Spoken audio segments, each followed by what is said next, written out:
Bon, et le prochain intervenant, m'a dit Samuel sur téléphone moins, et puis M. Badla qui est là tout de suite. Je lis in extenso.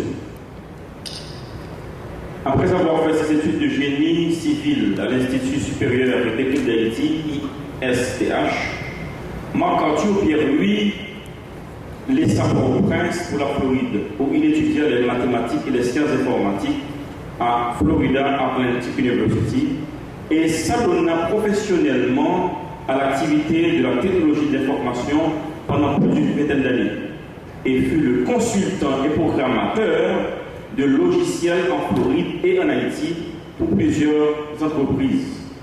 Ingénieur de logiciels chez International Business Machines IBM, depuis plus de 20 ans, il s'y est spécialisé en systèmes d'exploitation, les langues de programmation, les logiciels de facilitation de l'écriture, d'application de logiciels libres et l'informatique virtuelle du cloud computing. Il a voyagé à travers l'Europe, l'Asie et l'Amérique du Nord pour représenter IBM dans les conférences, les organismes de normalisation, standard bodies, et pour enseigner ses collègues sur les technologies sur lesquelles il travaille aussi bien que pour prendre soin des clients des grandes entreprises. Inventeur, il est détenteur de plusieurs patentes émises en son nom de IBM qu'il a rempli dans l'exercice de sa fonction d'architecte de logiciels, aussi bien de plusieurs prix de réalisation technologique exceptionnelle décernés par IBM. Il est aussi orateur de la conférence technologique organisée par IBM et d'autres compagnies de technologie. Il est musicien, compositeur de chansons et de pièces classiques et a étudié la guitare classique et la théorie musicale au Palm Beach Community College et à Florida Atlantic University. Réalisateur d'albums, sa chanson Blessed the Memories fut sélectionnée meilleure chanson des écritures à un concours de chansons à Nashville, Tennessee par le Classical Music Association, JME, et pour le compte de la American Bible Society. Théologien et philosophe, il est détenteur d'une maîtrise apologétique de Southern Evangelical Seminary en Caroline du Nord, où il donne gratuitement ses services à l'église CIFC à Charlotte. Il est aussi orateur de la conférence d'apologétique et est professeur adjoint d'apologétique à la faculté de théologie de l'Université Lumière en Haïti. Si l'humanisme peut se définir de sens étroit d'une préoccupation à l'épanouissement de l'homme en général, c'est sans considération idéologique ou religieuse, mais plutôt mue par un désir de rehausser la dignité de la vie humaine tout en respectant son créateur. Et ses recherches sur le créole haïtien seront bientôt disponibles sous forme d'ouvrage. Son roman Parler à paradoxe statue sur la difficile cohabitation entre le créole et le français. Son deuxième ouvrage, Été hexagonal, est un récit de voyage en Afrique et en Europe dans ses obligations technologiques. Il rêve de voir Haïti s'élever à la hauteur de son histoire historique. Marc Arthur, qui lui vit à Charlotte, Caroline du Nord, avec sa femme et 3 de leurs 4 enfants. Marc Arthur, qui lui, le prochain intervenant de Haïti numérique 2030.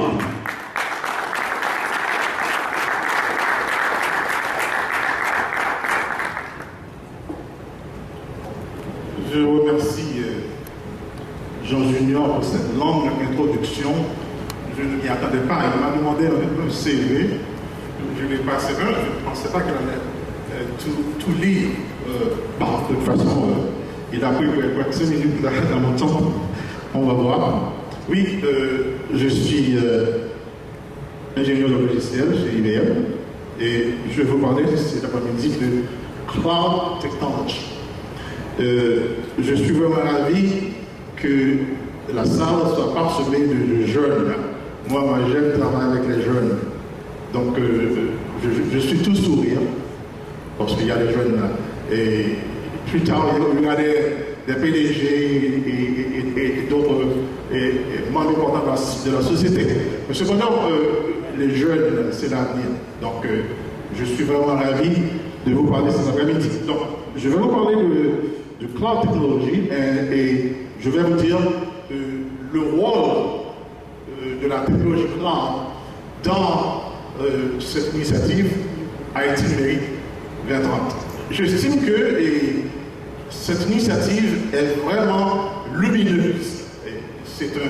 Selon moi, c'est un éclat de génie de la part de vos séjours de penser à commencer une initiative d'une telle envergure.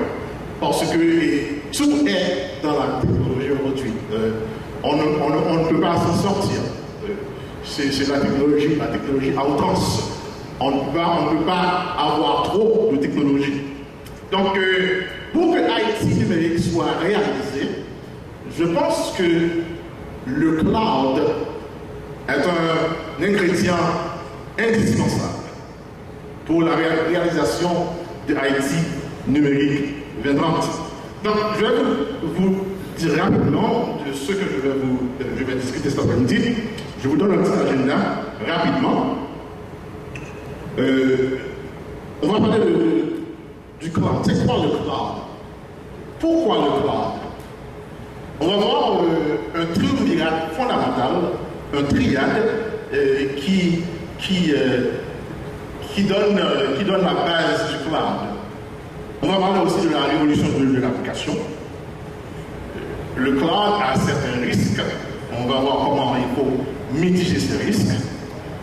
On va parler du cloud, qui sera la force motrice de HN 2030. HN 2030, c'est Haïti numérique 2030. On va parler de la jeunesse, vous, qui serait le moteur du cloud. Et on va poser une question. On aura la jeunesse, on aura le cloud, mais il faut quelque chose d'autre. Ce sera quoi? On verra.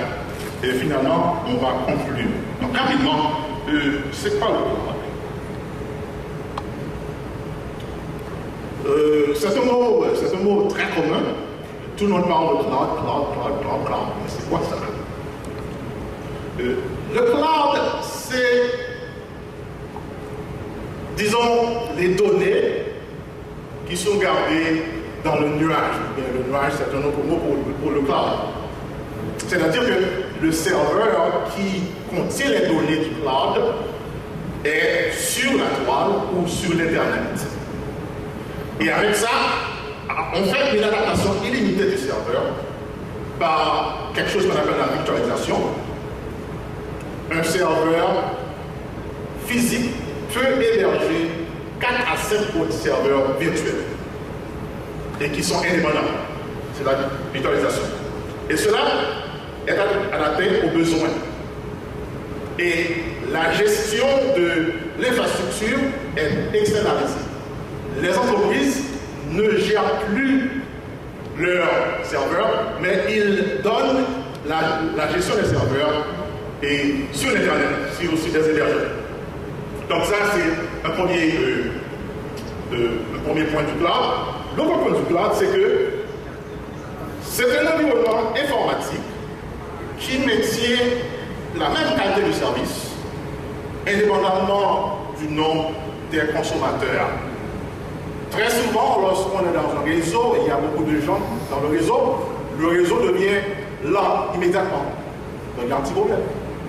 Si le réseau devient lent, c'est qu'il y a quelque chose qui cloche au niveau de l'utilisation du réseau. Parce que le cloud devrait vous permettre d'avoir la même qualité de service, indépendamment du nombre des consommateurs.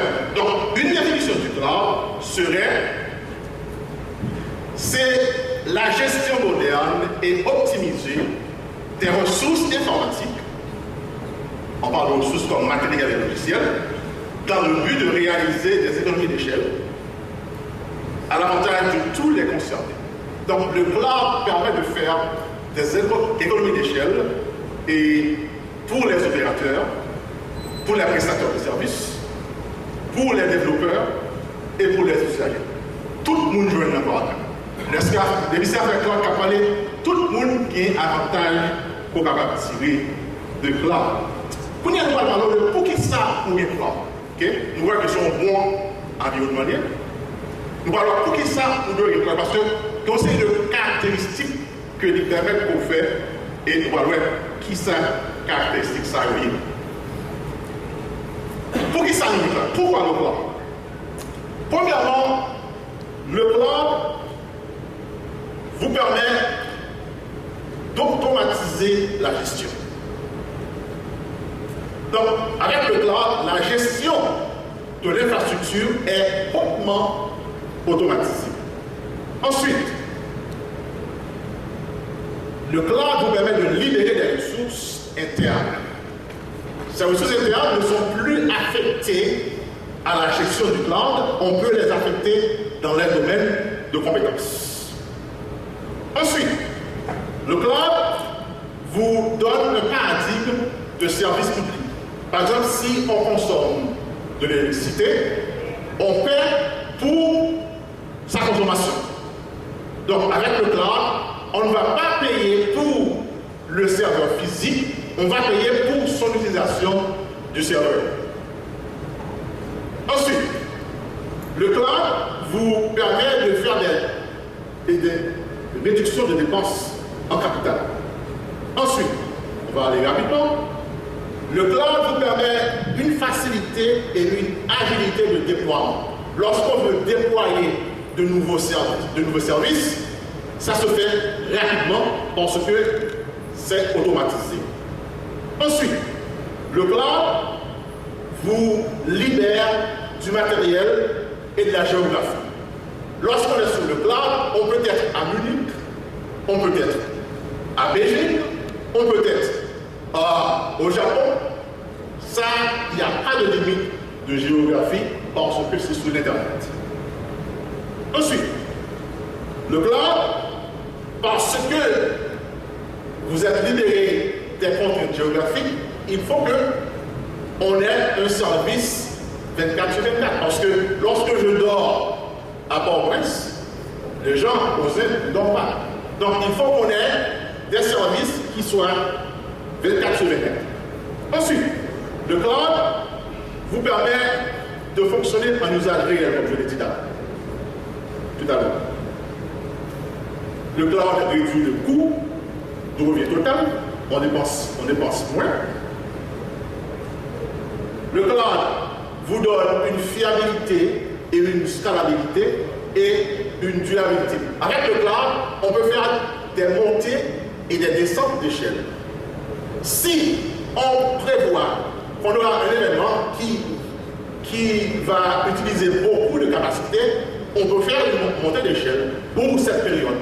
Par exemple, si par exemple, on match football là, je dis là, ok, et les gens qui va service internet là, on est bien, le monde parle sur WhatsApp ou bien sur Facebook, ils sont capables d'augmenter la capacité pour le moment que le match a fait là, et lorsque le match a fait pour il descend la capacité, ça va permettre de faire ça, de faire des montées et des descentes d'échelle automatiquement. Et finalement, le cloud permet une gestion sécurisée du stockage. Ça, ils disent ça, mais ça va ouvrir honnête. Et nous allons ça va honnête. Bon, en général, voilà le pourquoi du cloud. Maintenant, on va parler de trois composants principaux du cloud. Parce que le cloud vous donne des couches qui pourvoient des fonctionnalités. Pour ça, on est des notes, parce que ça, c'est une question d'examen.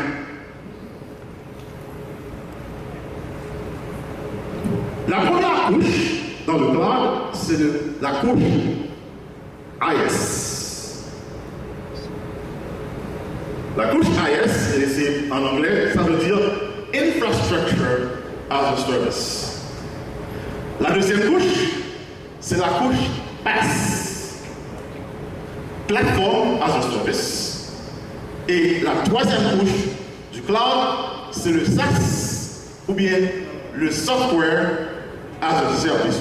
On va définir exactement ce que ces couches vous donnent. La couche AES, c'est là où l'on a les serveurs virtualisés. C'est là où on a le matériel, le réseau, et le stockage et tout ça.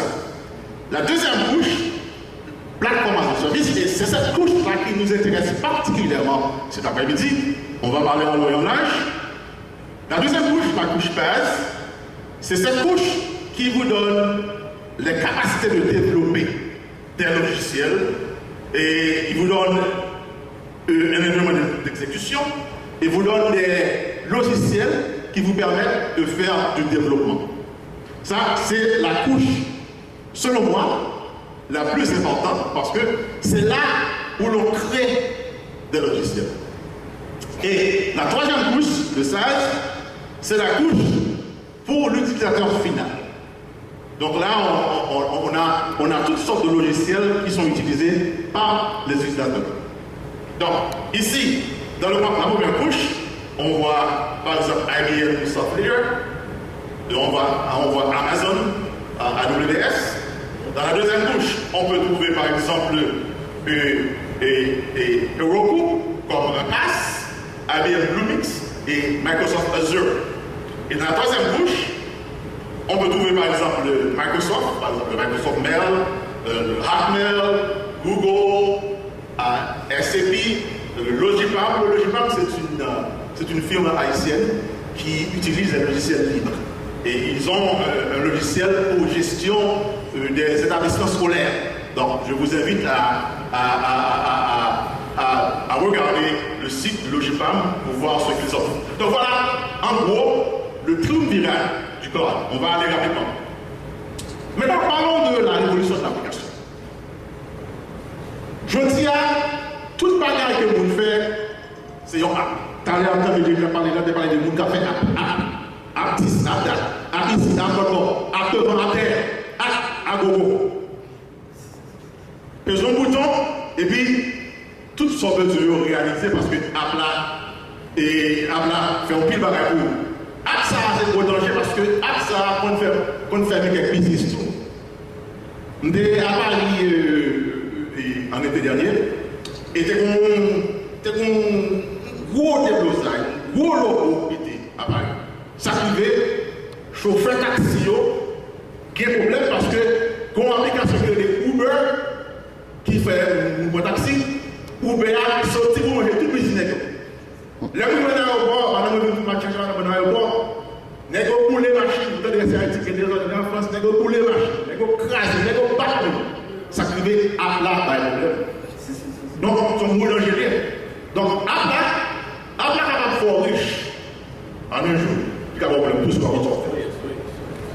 Donc, application, c'est une révolution. Et révolution application, ça a changé fondamentalement la façon que nous interagissons avec la technologie.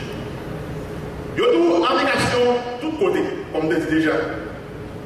Vous gagnez le volume, l'utilité des applis web et mobile. C'est ce qui a pavé la voie à la révolution de l'application. Des applications partout. Maintenant, les gens espèrent qu'ils aient une interaction assez magnifique avec l'application. L'application doit pouvoir résoudre certains problèmes. Les employés sont gâtés par les apps. Moi, je veux que les Haïtiens soient gâtés par les apps. Je veux qu'on ait des apps à gogo ici pour faire tout. Et c'est ça les promesses de Haïti numérique 2030. On va mettre des apps partout. Et c'est le cloud qui facilite cette évolution de l'application. Tout est facilité par la révolution des applications parce qu'on peut rapidement assembler les applications à l'aide des composants qui sont sur le cloud. Donc, Haïti numérique 2030 a un besoin critique de la révolution de l'application pour sa réalisation. Maintenant, quels sont les risques du cloud et comment mitiger ces risques? Parce que lorsqu'on sauvegarde des données intimes et confidentielles sur la toile, ça c'est assez risqué. Il y a la question du vol d'identité qui est très courant, pour des faits de malversation. Il y a le phishing, où les gens essaient de vous soutirer des informations par des méthodes assez floues. Par exemple, il y a le Wikileaks. Qui a entendu parler de Wikileaks? Wikileaks, Hassan. Ok. Et il y a H.T. Madison. Qui connaît au sujet de H.T. Madison? C'est un site qui vous permet de faire l'adultère. Voilà. Donc, les qui disent du côté où H.T. Madison, vous faites à faire. Mais, on hacker qui entraîne H.T. Madison et non tout le monde qui t'appelle Pachakio de yon. C'est quoi le problème pour H.T. Madison? On sait au Canada, laisse la banque, il y a même là au premier d'exemple de H.T. Madison. Il y a quelque chose qui est ça veut dire que l'autre point donné confidentiel, ou à mettre dans notre ordre là, il faut faire attention. Donc, tout à l'heure, l'avocat a parlé de ça, que Donald Trump demandait pour que les Russes aient espionné pour eux sur Hillary Clinton pour qu'on ait email là, pour qu'on ait qui gens il a été espionné sur le monde. Donc, ouais, donc, si on va faire attention, eh bien, volet, hacker, capable de mettre des boules dans le poids, il y a aucun gros problème sur cloud. Donc, il faut voir comment pour faire pour travailler sur cloud. Donc, qui ça vous fait? Il y a 3 types de cloud. Il y a un cloud public. Par exemple, l'or sur Hotmail, sur Gmail, par exemple, public. Vous avez un cloud privé. Vous avez un cloud hybride qui, côté que vous avez un parti privé ou un parti public, vous avez une collaboration avec plusieurs clouds. Par exemple, ça c'est Claudio est là. Donc, lorsqu'on parle de cloud, on voit les trois couches, n'est-ce pas? Le couche AS, le couche PaaS et le couche SaaS. Donc ici, c'est un cloud privé, c'est un cloud hybride et c'est un cloud public. Donc, pour le cloud, il y a un pont qui existe entre eux pour l'échange d'informations. Dans le cloud privé, ça c'est une seule organisation qui l'opère et qui est derrière un firewall, c'est protection, et des ressources dédiées sont hébergées par un tiers, mais sécurisé. Ça c'est un cloud privé. J'ai vu un article dernièrement sur le Nouvelliste où on parlait de créer un cloud privé pour le MSPP.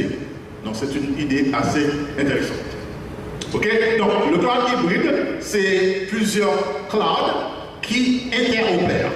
Donc il y a portabilité de données entre les applications et les données. Et le cloud public, ce sont des ressources qui sont hébergées de façon externalisée et des ressources qui sont mutualisées et par le constructeur ou bien l'hébergeur. Donc voilà, pour sécuriser son cloud, on suggère qu'on utilise un cloud privé. Et si on n'a pas des informations confidentielles, on peut toujours utiliser un cloud public. Maintenant, comment le cloud peut-il être la force motrice de HN 2030? C'est le prochain sujet. On ne va pas réinventer là. Il y avait beaucoup de sociétés qui étaient numérisées avant nous et qui n'avaient pas utilisé le cloud. Mais, il y a une société qui est numérisée sans pas utiliser le cloud. Mais nous-mêmes, cloud là, il va nous permettre de nous numériser plus facilement. L'un des travail dans longtemps dans IBM, nous travaillons avec Microsoft. Nous travaillons sur Windows et sur un système d'opération qui est OS2. Nous avons échangé l'information, et nous avons échangé par modèle pour gagner net là. Ça veut dire que nous avons un modèle de 1200 baud, côté que vous avez 1200 caractères par seconde. Ça va faire rien, je veux dire. Si on réseau qui marche à 1200 baud par seconde, réseau ça a tout le monde. Dans l'époque, maintenant, 1200 baud, nous devons considérer l'information. Mais je dis, réseau pirate. Et je dis, nous ne pouvons pas vivre sans le cloud. Même si on ne peut pas vivre sans l'électricité, ou pas vivre sans Internet, nous ne pouvons pas vivre sans le cloud. Et parce que ça vous donne une aisance extraordinaire et pour l'accès et pour la force informatique. Donc, numérisation Haïti, l'est passé nécessairement par le cloud. Ça, je le répète. La numérisation d'Haïti doit nécessairement passer par le cloud. Donc, oui, on a les données, on a l'intelligence, le savoir-faire, la base de connaissances, tout est là sur l'Internet. Il vous disait, parlons de ça, tout est là. On peut s'éduquer à travers le net. Et pourquoi pas vous? Donc, le cloud est déjà sur nous. Par exemple, vous utilisez le téléphone. Savez-vous qu'il y a des serveurs pour vos téléphones qui sont déjà sur le cloud? Donc, vous accédez à des services déjà sur le cloud. Donc, il nous revient d'exploiter le cloud comme cela doit être. Donc, le réseau téléphonique stimule le cloud. Donc, il nous faut maintenant imaginer ce que sera la vie d'Haïti avec l'exploitation du cloud. Donc, il nous faut une utilisation efficiente de la technologie et il nous faut des milliers d'applications qui tournent sur le cloud. Et maintenant, je vous parle rapidement du rôle de la jeunesse comme moteur du cloud.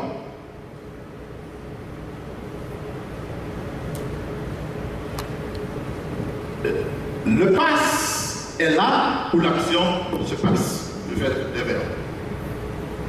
Le pass est là où l'action se passe. Le pass, c'est la couche du cloud où les idées germent et mûrissent. Je répète. Le pass est la couche du cloud où les idées germent et mûrissent. Oui, le pass, c'est pour les développeurs. Ok? Pas ça, c'est pour les qui développent l'application. Mais cependant, tout jeune qui l'a, chaque monde qui l'a capable de participer. Parce que c'est idéal. C'est idéal qui doit faire l'application. C'est pas une idée, pas une application. Donc, vous n'avez pas écrit l'application, mais sous une idée, vous n'avez pas une idée, vous pouvez le jeune développeur va dire, moi, il est bien. Comment on a fait tout à fait application sa machine. Donc, chaque monde qui l'a capable de contribution dans l'évolution de l'application, ça, à cause des idées. Ok? Jeunes haïtiens, ils ont besoin d'accès en primeur au pass. Combien vous l'avez qui développeur? Levez le main, s'il vous plaît. Ok, très bien, très bien. Voilà.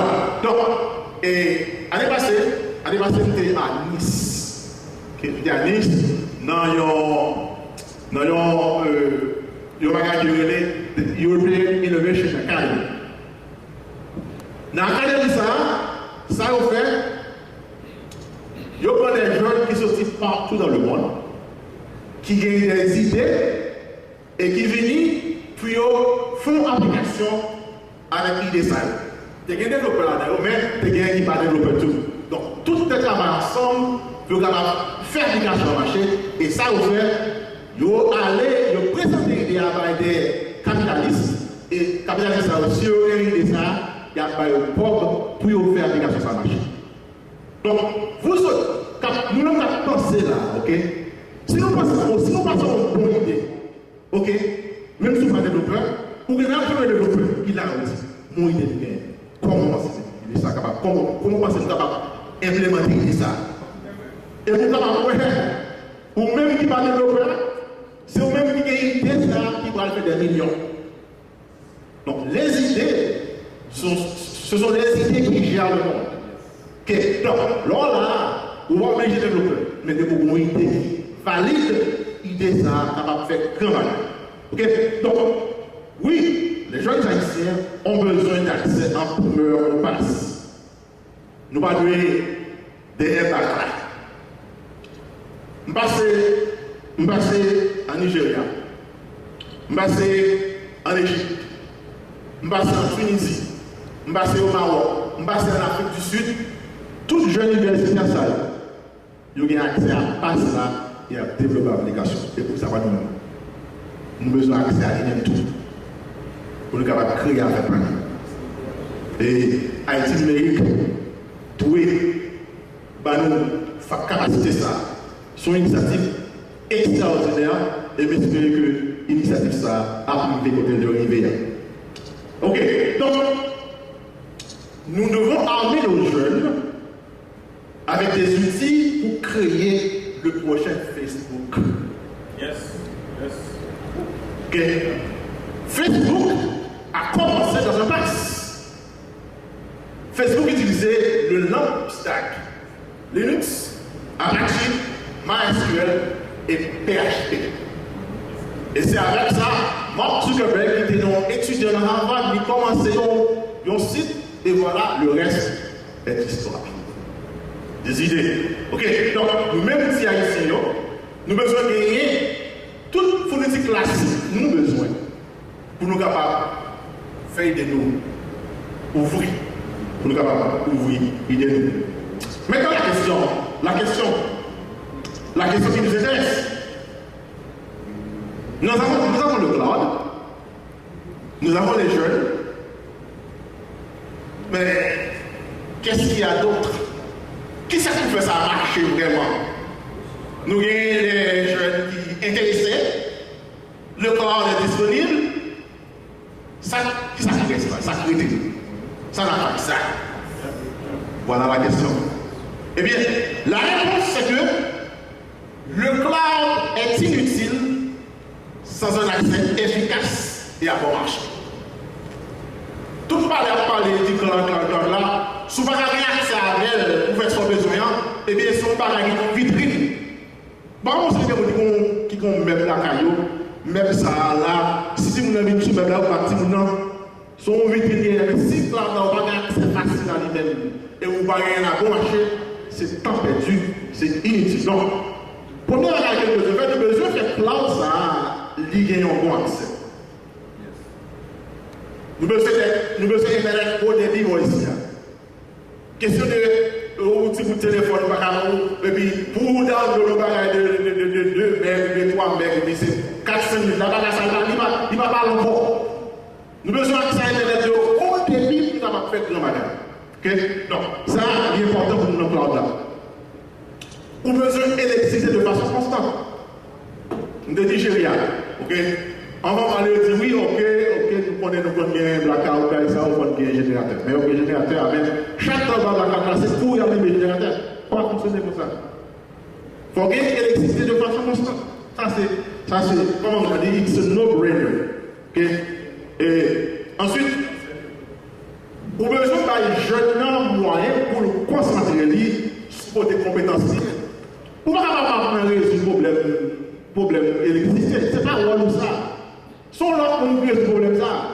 Il faut qu'on ait une vecteur, on va gérer ça. D'abord, on ne va pas capable de progresser, on ne va pas faire progresser comme ça. On va gérer l'électricité. Etc. sont acquis, sont a priori. Vous faites tout gagner pour la fonctionner. Ok? Donc, il faut ça faire. Mais toi, la gagne, tu as besoin pour capable de gagner pour accès. Toi, la gagne. Premièrement, l'État. Il faut l'État il faut l'infrastructure et les standards, et il faut la sécurité.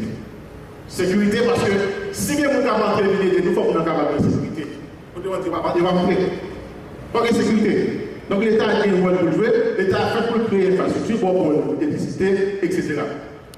Deuxième partie dans tout le monde, c'est le secteur privé. Le secteur privé a fait pour le rôle mettez à disposition. Quelle est la responsabilité sociale que le secteur privé a gagnée? Par contre, société qui est développée sans que le secteur privé ait pas mis des ressources à disposition pour nous. Okay. Donc, le secteur privé a un rôle pour le jouer dans ça. Non seulement ça, par exemple, c'est pas bon exemple. Pendant que l'État a mis des infrastructures par là, beaucoup fait, le secteur privé a capable par un bagage temporaire. Par exemple, au Nigeria, il y a une série de hubs, côté que jeunes qui n'ont pas de courant là, ils sont capables de venir là. Ils n'ont ni courant là, 24 sur 24, et ils ont Internet à haut débit là. Et pour que ça se fasse, il va faire des échanges comme ça dans le pays. C'est à côté que les gens qui ont fait informatique, qui ont électricité, capable d'aller côté ça, puis ils ont une idée. Ça, c'est pas quelque chose que capable de faire. Okay? Ensuite, nous avons besoin des incubateurs d'idées. Nous avons besoin des gens qui ont la chasse des idées dans le secteur privé. Parce que là, si le jeune a une idée, il est capable de jouer dans le monde. Et pour nous regarder ça, il analyser ça, il a un potentiel de l'idée ça gagner, et il dit ok, ma finance. Et ça, parce que c'est une très bonne idée, il est capable de potentiel de faire un pile bagage. Ok, ça c'est le rôle secteur privé est capable de jouer. Et troisième partie, dans le petit là ça, c'est la diaspora. La diaspora doit jouer son rôle. La diaspora a en pile ressources technologiques, intellectuelles, qui est capable d'utiliser pour aider les jeunes dans le pays à progresser. En pile, monsieur Sao, dans la diaspora, nous avons une étude, côté que il y a 20% de monsieur Sao qui est déjà allé à l'université, à l'anglologie. Alors que ici, c'est presque 1,5% ou 2% de à l'université. Donc, diaspora a un rôle par le capable de jouer. Connaissance que vous gagnez, vous êtes capable de venir et mettre à la disposition des jeunes dans le pays. Ok? Vous êtes capable de porter finance, vous êtes capable de financer quelques bagages, vous êtes capable de faire des séminaires, en vacances, etc. Et ça, va l'aider. L'homme de Latibonite, nous devons aller en côté. Pour un côté, on est obligé de traverser un pont. Pont, c'est son seul bois pour traverser ça. Pont, il y a un grand bois. Si vous avez comme ça, il faut traverser le pont, c'est en balancer, on va balancer pour ne pas tomber dans le bois. Kounia, c'est comme ça, accès à l'ordre. C'est comme si vous sur un pont qui a un grand bois, ou à essayer de traverser. Là, difficile pour traverser. Sans besoin, vous avez besoin d'un pont normal. Comme ça, là. Vous avez besoin d'un pont comme ça. Excusez-moi. Vous avez tout le monde.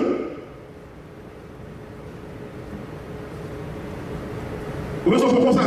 Vous avez tout le monde capable d'aller librement. Vous avez un jeune dans le premier dessin. Vous avez tout le monde a passé, courir, passer, puis entrer dans le passe là.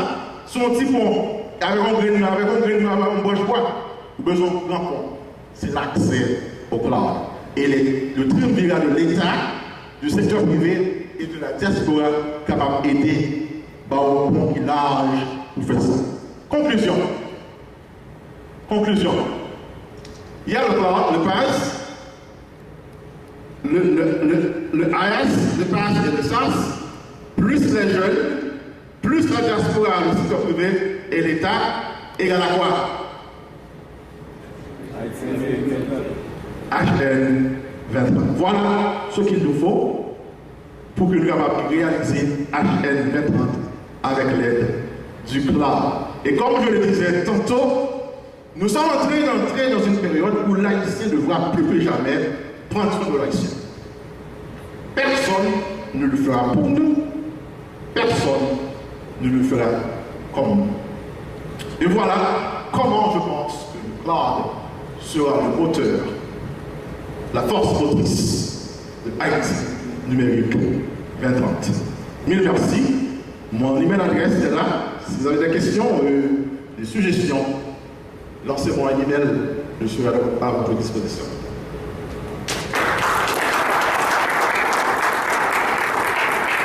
Voilà, McArthur Pierre-Louis, ingénieur de logiciel, donc monsieur qui a appris développeurs et qui a rien connaît sa API, savoir les apps, ce que vous avez sur Android, Apple. Posez des questions, on a pour moi 3 questions. Et comme moi je disais tout à l'heure, c'est que vous pouvez poser 3 questions, il y a 10-15 questions, mais McArthur, c'est qui relaxe, après on va poser une question pour tomber dans le vestibule. Donc, première question, minute toujours. Vas-y. Comment? Email là c'est MAPL. Moderate Modérable.net. MAPL @modérable. MODERABLE.NET. Première question, allez-y. Oh, ok. Just un petit commentaire. Et vraiment, j'adore la présentation. Ça a couvert tous les angles importants. Juste une petite anecdote qui rejoint ce que vous avez indiqué par rapport à l'importance qu'il y a une symbiose entre l'État, le secteur privé et surtout la diaspora en matière de croissance. Je ne sais pas si vous vous souvenez, il y a quelques mois, il y a eu une application qu'on appelle Disruptive Uber, que vous avez fait référence, qui en quelque sorte est une application Software as a Service, qui est dans votre triangle un SaaS, qui dérange le secteur des taxis. Et juste pour vous montrer à quel niveau que ça peut avoir un impact sur un groupe, une communauté. Et au Canada, à Montréal, il y a environ 4500 détenteurs de permis de taxi. 46% de ces détenteurs de permis de taxi sont des Haïtiens. Chaque permis de taxi a une valeur marchande de 200 000 $ canadiens. Si on fait un calcul, grosso modo, 2000 fois 200 000, ça fait 400 millions de dollars appartenant à la diaspora haïtienne qui, du jour au lendemain, peut passer de 400 millions à 0 $ si une petite application comme Uber est autorisée à fonctionner dans une petite ville comme Montréal. Donc, vous voyez l'impact que ça peut avoir sur la diaspora, sur un pays, sur une économie régionale ou mondiale. Donc, de la même façon que des applications peuvent avoir un apport bénéfique, mais elles peuvent aussi avoir un apport négatif, dépendamment de la façon qu'elles sont utilisées, s'il n'y a pas une veille médiatique par les acteurs principaux. Je crois que le HN21 peut jouer ce rôle de veille médiatique pour savoir qu'est-ce qui se passe dans le secteur et quel est l'impact sur le pays, sur la communauté. Donc ma question est la suivante. Quelle est votre proposition au secteur privé haïtien et à l'État, puisque vous faites partie de la diaspora et vous êtes très actif? Quelle est votre proposition au secteur privé et à l'État? Une proposition pour chacun de ces deux groupes pour arriver à une exploitation maximale de l'économie haïtienne à partir du cloud. Donc, d'après vous, quelles seraient les deux mesures qui seraient les plus importantes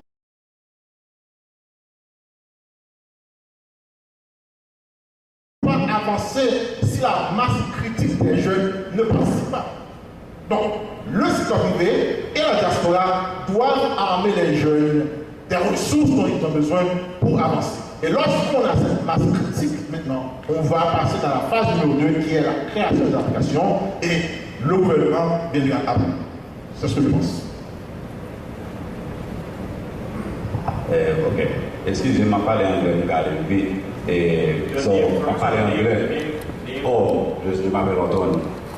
Okay. So, you went to Nigeria, that's good. And then I'm thinking about what you said. Basically, how could, like, Haiti's pretty much in the same situation in regards to trying to get government support.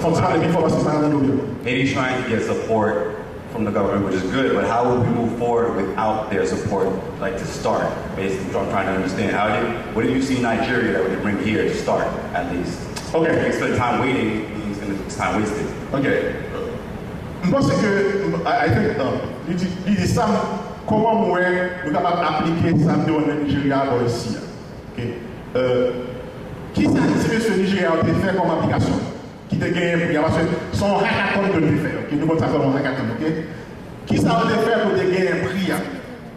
Si monsieur Dalchita, il pensait à une application qui aide les femmes enceintes qui ont accès à gouvernement par SMS. Ok?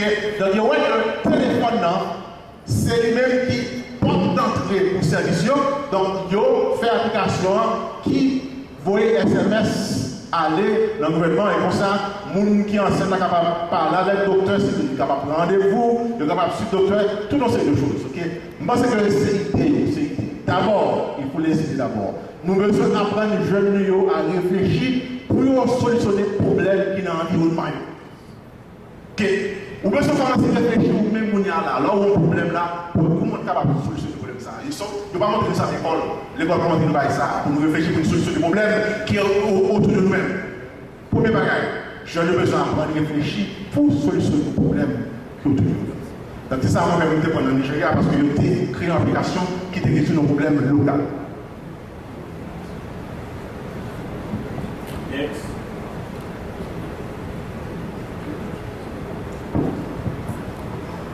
Bonjour. Bonjour. C'est McDonald Seyid. Moi, je remercie M. pour l'intervention qui est vraiment intéressante. Ça qui pose le problème là, c'est que moi, conférence là, je ne vais pas vraiment participer. Pas vraiment, je ne vais pas participer. Même, ma vie, c'est moi, qu'est-ce qui s'est passé? Est-ce que c'est comme si l'invitation n'est pas vraiment faite, si c'est pas trop fait, mais à travers les réseaux sociaux, il a été fait. En plus, je dis là, il utilise les réseaux sociaux presque tout le temps.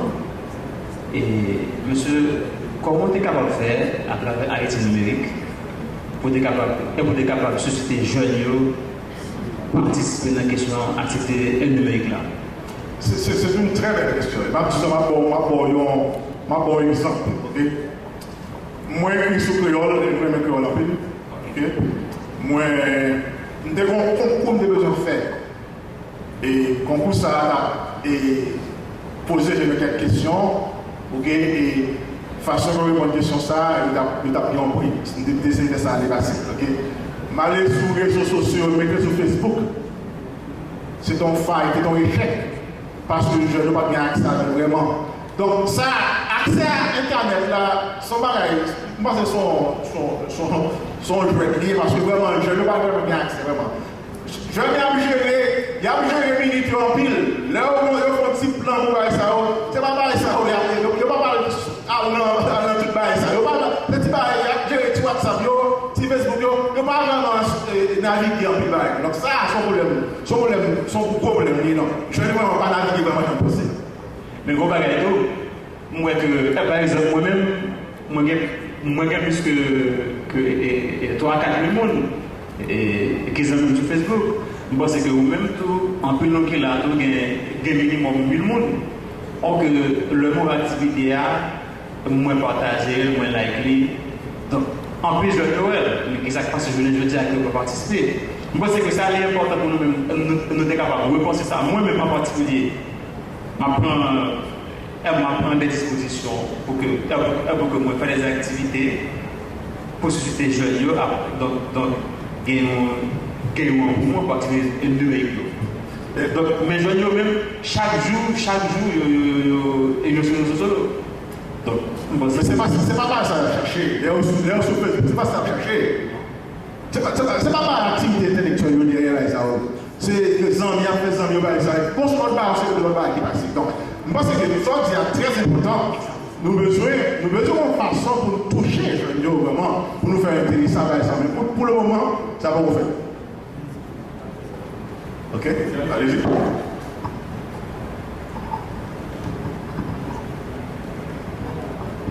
Bonsoir, c'est Carl Bajan, c'est software développeur. Et bon parti que nous notons, nous avons besoin de l'État, nous avons besoin du secteur privé, et puis troisièmement pour faire chaîne au niveau de la chaîne 2030. Nous avons développé des applications contraintes que je pense que tout le monde peut réfléchir à des solutions. Parlons de la plus forte façon de bien. Donc, des développeurs qui réfléchissent à des solutions pour développer. Comment comprendre que vous avez besoin de développer de l'application, que ce soit mobile ou bien web, vous avez besoin de consommer de services au niveau de ressources qui existaient. Et comment HN 2030 va faire ça? Par exemple, vous avez besoin de développer une application typique avec Uber qui est appliquée dans le cadre haïtien. Comment on va le faire pour résoudre le côté que tout le monde savait cacher à utiliser? Ok, son belle question pour lui, même parce que c'est ça me dit là, ok, c'est là que nous avons besoin des investisseurs, nous avons besoin de gens qui ont cherché des qui a financé. Si nous n'avons rien, nous ne pouvons pas avancer. Parce que nous n'avons pas encore, nous ne pouvons pas encore pour nous faire ça, nous besoin de faire, ok? Si ça vient investisseur, ça va intéresser à l'idée, ça qui a la chaque des idées, ça, nous ne pouvons pas avancer. Oui, nous avons besoin de ça. Nous avons besoin d'investisseurs qui ont cherché des ça, qui vont modérer les ça, pour que nous soyons capables de réaliser le potentiel. Vous avez besoin de ça? Gagnons? Ok, ok. Alors, gagnant, donc, ça veut dire que si gagnant, je pense que la connexion est besoin de faire. Ok? Nous-mêmes, nous sommes là, ok? Commencez à penser à l'idée. Pensez à l'idée, chercher l'idée. Vous n'avez pas besoin de développeur, comme je disais. Vous n'avez pas besoin de développeur, ok? Vous avez une idée, et puis nous cherchons un développeur, où nous brainstormons l'idée, et nous écrivons un plan d'affaires, et font design, et puis cherchez un petit pour financer nous. Je pense que HN 20 ans capable de faire bien ça entre le monde qui gagne l'idée avec le monde qui a financé l'idée. Donc ça, c'est ce qu'on a besoin de pencher sur nous. Deux questions. Est-ce que l'Institut numérique est capable de prendre note pour créer un nombre de projets qui est assez intéressant et pour porter les jeunes capables de idée de projet, gérer les projets et puis tout porter les jeunes autour à des possibilités pour financer les projets autour. Ça c'est important. Est-ce que vous êtes capable de prendre note pour faire ça? Créer un nombre de projets. Ok. Ça c'est important. C'est bon. La dernière. Ouais. Non, dans la question, ce sont des développeurs dans les Snapchat. Monsieur demandant là, non, bien, ouais. On va parler non, ensuite, qui sont faits. Non, c'est monsieur. L'offre n'a pas fonctionné, Maintenant, la question, monsieur arrive. Ok, et question là, elle est dans le même sens. Non, mais qui sont faits?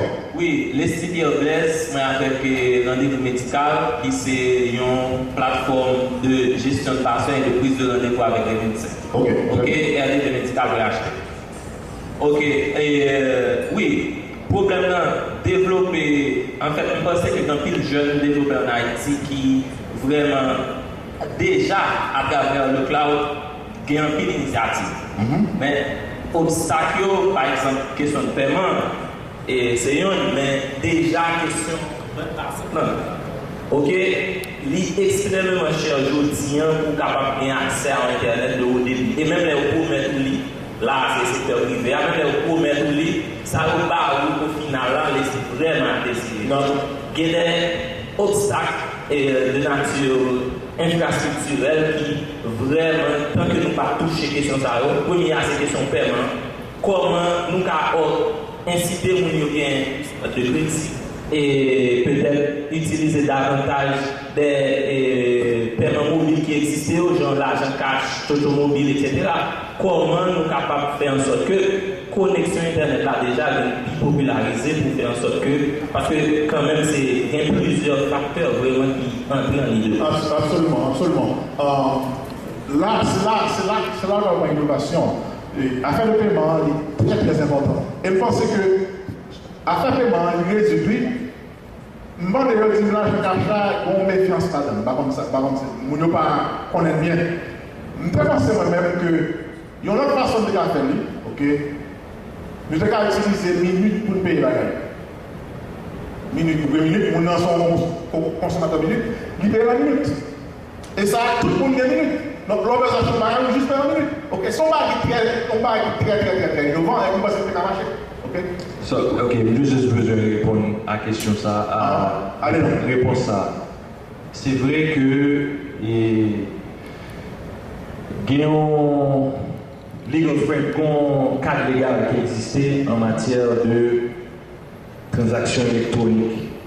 Et cadre légal qui est plus récent, on va jouer la loi Conatel, etc. Mais il y a deux lois récentes qui permettent transactions en ligne. C'est la loi bancaire 2012 là, qui reconnaît officiellement pour les institutions bancaires la signature électronique dans le cadre d'une transaction client et banque. Ça depuis 2012. Vingon décret passé en janvier et envoyé par l'ancien président qui vient lui-même officialiser signature électronique pour toutes et type de relation contractuelle. Donc, cadre légal a existé. En matière d'opérateurs, alors au niveau de l'initiative gouvernement, l'autre bagage qui fait que le gouvernement mettait sous pied, alors le gouvernement alors l'État haïtien, c'est que justement pour solution mobile là, qui s'est utilisé minutes comme monnaie. Ok, c'est très dangereux. La raison est la suivante. Et dans le cadre actuel de la loi haïtienne, c'est illégal. Il y a 2 textes de loi, c'est directive Conatel sur les paiements électroniques, qui exigeait, qui empêchait les opérateurs téléphoniques d'utiliser airtime, qui c'est minutes, comme monnaie d'échange commercial. Pour qui ça?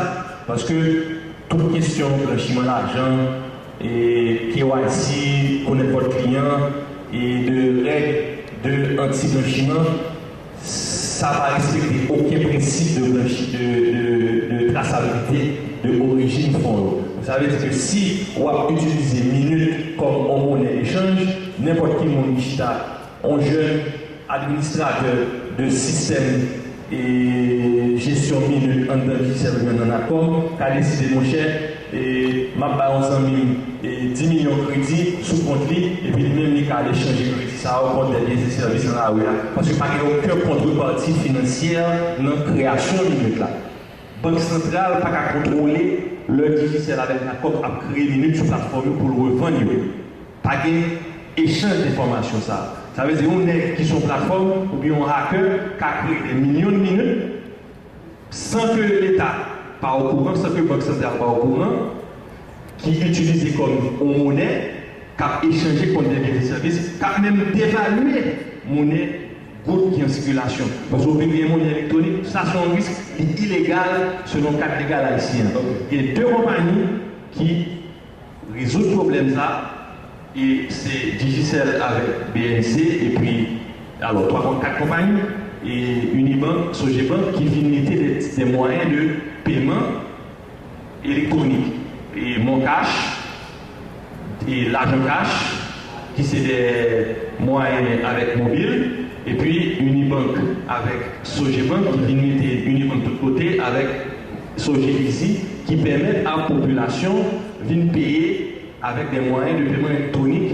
Malheureusement, prochaine étape là, qui c'est permettre à des programmeurs de développer des applications avec des API pour coexister sauf pour l'argent cash. Parce que moi-même, je connais que il y a des API que l'argent cash permettent des programmeurs pour que l'argent